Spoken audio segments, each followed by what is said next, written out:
Gérard Delcourt est un peu un détective privé pour animaux.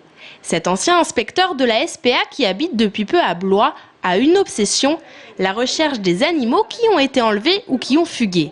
Il a créé il y a un mois un site internet, SOS Animaux Perdus, où il délivre aux propriétaires d'animaux disparus des conseils pour retrouver efficacement chiens et chats, mais aussi pour prévenir la disparition. Il faut prendre énormément de précautions. D'abord, période de vacances, il ne faut pas confier son animal à n'importe qui. Il faut faire attention, par exemple le mercredi, le jour où viennent les enfants, les copains des enfants, il faut faire très attention. C'est un jour où il y a des disparitions. Les disparitions, c'est les animaux qui s'échappent, c'est souvent davantage le soir que dans la journée.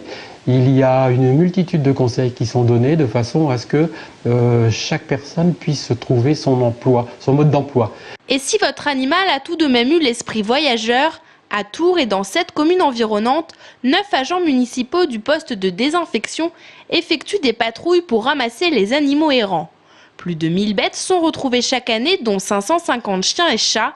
Ces animaux sont ensuite conduits à la fourrière municipale qui se trouve à la SPA. Une fois qu'ils sont déposés à Luynes, les animaux sont ensuite... il y a un entretien des animaux qui se fait par la SPA de Luynes et puis ensuite ils les gardent, ils peuvent les conserver jusqu'à 8 jours en attendant que les propriétaires se manifestent.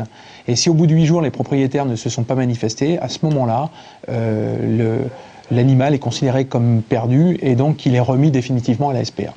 Et les chiffres de l'an dernier précisent que sur les 550 animaux récupérés, 80% des propriétaires sont venus chercher leur animal. Donc il y a quand même de fortes chances de le récupérer.